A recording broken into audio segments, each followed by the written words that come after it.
Hello and welcome back to the channel. As you can see in the title, this is my top 10 books of 2021.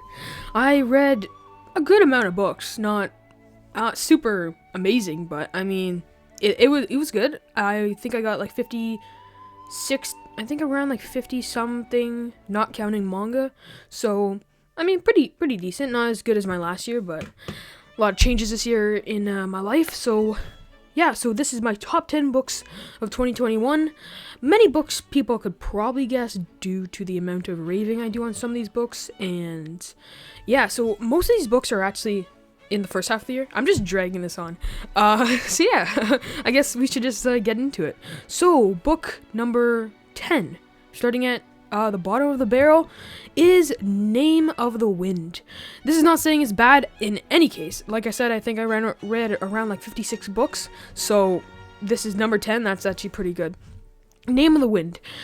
It was really good. I'm gonna say that for all these, so just get prepared. I think the best way I can describe it is just more emotional, which is hard to beat, and more emotional and adult Harry Potter. I think many people might disagree on that, but it's much more emotional and it's much more sad and much more action-packed. And I just think this book is well done. I love the magic system. It's very interesting to learn about, and the Patrick Rothfuss's prose are amazing. And just the whole style of the book, and I love how it's like day one. I like the flashbacks, and I love every part. Like, there's not like a part I don't like about this book. The backstories, the whole story is like you go back in time to when this main character was a child, and I love the backstory, the story in itself, but I also love the present when he's telling the story. I'm interested in both sets of characters, and I can't wait to see where it goes from here. I'm getting to I'll read Wise Man's Fear in 2022, and hopefully the third one comes out pretty soon, because I think he read a prologue on stream a couple weeks ago, so maybe that just means that he's getting more comfortable with the book, and maybe he's gonna come out soon, hopefully. So yeah, book number 9 is Jurassic Park.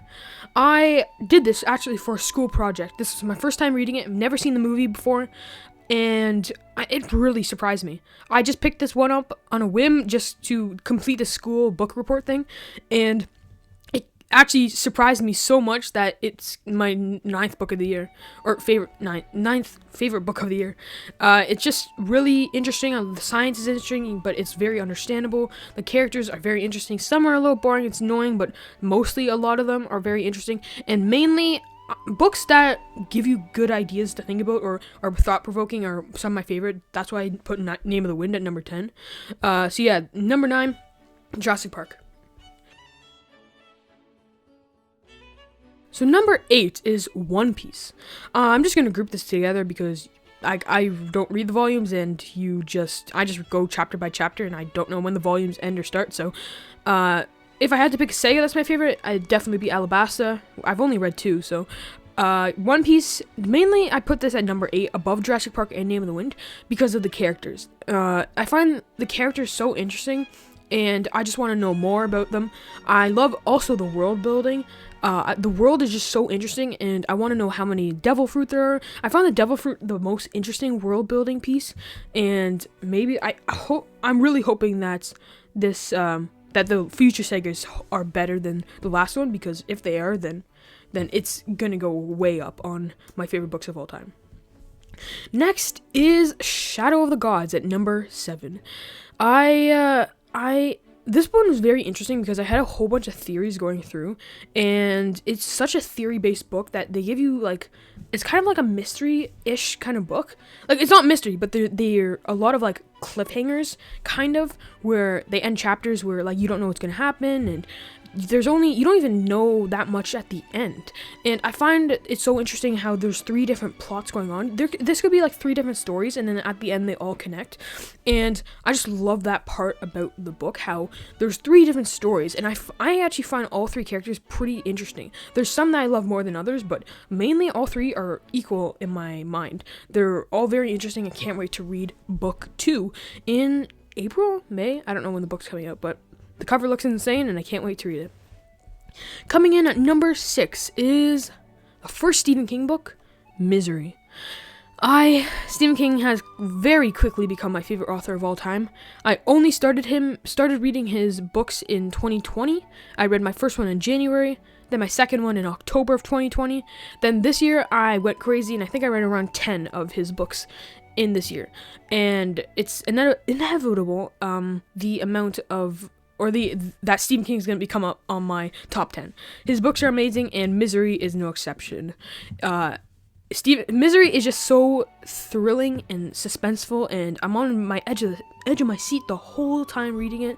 It's very short, so it's so quick to go through, but it's so interesting, and there's only 2 characters throughout the book. One of them is scary as heck and haunts my nightmares, and the other one is actually a quite interesting character, and I like how he deals with the suspense or the trauma that he goes through. So, yeah, coming in number 6, Misery. Next, at number 5, is Mistborn, The Final Empire. One of my rules going through this tier list is, or not tier list, this top 10, is there can be repeat author, but there can't be more than one book in a series, and so I had to pick one Mistborn book. And my only Mistborn book that I chose was Final Empire. After thinking about it, I thought Final Empire was my favorite of the series.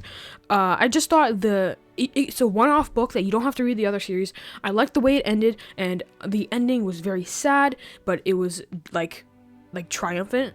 And my first thought after finishing the series, I thought the third one was my favorite, but I think this one is my favorite, just how rounded it is, and the characters are so well done, and the battle at the end I love, and the Dark Lord is pretty scary but understandable. So I think Final Empire is my favorite book of the series, and that is my 5th favorite book of the whole year.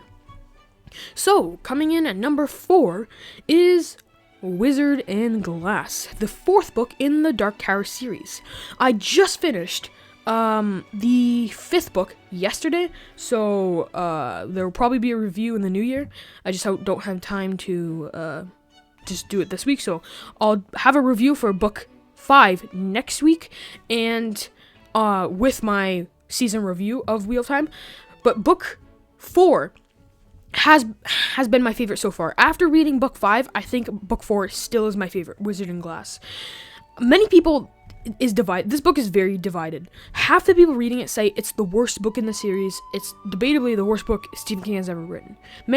Some people say that, but when I read it, and the other half of the people, they think it's amazing. Some people think this is their favorite Stephen King book. I wouldn't say that just yet, but Wizard and Glass is definitely my favorite Dark Tower book of the 5 that I have read so far. Just Wizard and Glass does so much for world building and character development, especially for Roland, the main character. The amount of character development in this book is some I've never seen, or have never seen in a quantity like this. This is quantity, it's 900 pages, so you'd expect to have a lot of character development, and after you read this book, you understand the main character so much, which was missing from the first 3 books. The first 3 books, the main character is not well delved out, you just think he's a 2D character. After this book, he's insanely fleshed out, that I appreciate this book more than all the others. So Wizard and Glass is my 4th favorite book of the year and my favorite Dark Tower series so far, before reading up to book 5. So, coming in at number 3 is the only Wheel of Time book that I will have on this series, this list, because I chose to only have one book in a series. And I think of the first 3 books that I've read so far, The Eye of the World, Great Hunt, and Dragon Reborn, I think Great Hunt is my favorite so far. In my review, I think I said Dragon Reborn after reading it was my favorite, but I think I like the plot more in Great Hunt. I think the world building is better in Great Hunt than Dragon Reborn. I do like the adventure story part and how there's divided perspectives, but the Great Hunt is mainly, I like it more just because the plot and the ending was insane. So yeah, Great Hunt is my 3rd favorite book of the year and my favorite Wheel of Time book so far that I've read up to. So the second last book, I nearly just spoiled it. Coming in at number 2 is The Green Mile. So Green Mile, number 2, It is my favorite Stephen King book so far that I've read. I think I've read up to like 12 or 13 of his books. And Green Mile is definitely my favorite. I find the story amazing, the prison break amazing, the characters are amazing. I think I might reread it in a few months, because it's just so emotional and heart-wrenching, and it's just so, it's hard to explain how well this book hit home for me. And yeah, it's not nothing personal, it's just I really liked how well the characters were done, and just the 5 parts in it, and just each part was amazing. It was a bit confusing on like the flashbacks, and it went back and forth between present and back, but in the end, I love the ending, and it's my favorite Stephen King book so far, and the second favorite book of the year, in my opinion. So, before we get to number 1, I will have honorable mentions, just to shout out these books, because they didn't crack my top 10, but they'd be top 20. So, I read this, Pixar and Beyond I read this, I think it's my first 5 books of the year, and it's a very interesting, many people don't like nonfiction or business kind of books, but I thought it was a very interesting nonfiction book about Pixar and the company and Steve Jobs and how he had a hand in it, but then he got kicked out. Just, if you like Pixar, the movies, and you just want to learn more about the company and how it started and how the troubles they had and how they had to make hard decisions selling the company and stuff, give it a read. It's very short. I think it's like 150 pages or 200 pages, and definitely an honorable mention for that one.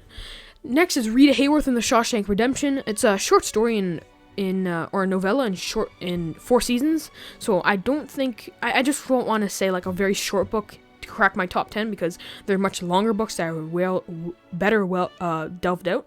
So Rita Hayworth definitely deserves an honorable mention. It's very similar to The Green Mile, the feeling that it gave me.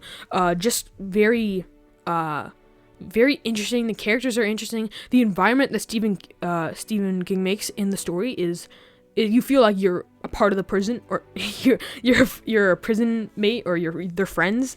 And again, the ending I loved. Many people say Stephen King can't pull off an ending, but I thought the Green Mile and Rita Hayworth endings were very well done. Next is The Long Walk, another Stephen King. I think this definitely would be up there, top 3, top 4 Stephen King.